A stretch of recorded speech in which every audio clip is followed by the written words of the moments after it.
हज़रत अब्दुल्ला बिन मसूद रज़ियल्लाहु अन्हु रिवायत करते हैं कि मैंने रसूल अकरम सल्लल्लाहु अलैहि वसल्लम से पूछा कि या रसूल अल्लाह सल्लल्लाहु अलैहि वसल्लम, कौन सा अमल सबसे अफजल है?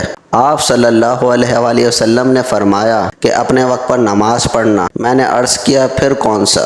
फरमाया अपने वालिदैन की खिदमत करना। मैंने अर्ज़ किया फिर कौन सा? फरमाया अल्लाह की राह में जिहाद करना। इसके बाद मैंने रसूलुल्लाह सल्लल्लाहु अलैहि वसल्लम से नहीं पूछा। अगर मैं आप सल्लल्लाहु अलैहि वसल्लम से ज़्यादा पूछता तो आप सल्लल्लाहु अलैहि वसल्लम और ज़्यादा मुझे बता देते। नरेटेड अब्दुल्ला बिन मसूद रज़ियल्लाहु अन्हु। आई आस्क्ड प्रॉफिट सल्लल्लाहु अलैहि वसल्लम, ओ Allah's prophets, what is the best deed?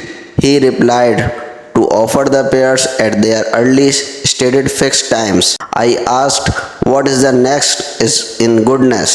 He replied, to be good and dutiful to your parents. I further asked, what is the next in goodness? He replied, to participate in jihad in Allah's cause. I did not ask Allah's Apostle sallallahu alaihi wasallam anymore, and if I had asked him more, he would have told me more. Reference number 2782, Sahih al-Bukhari.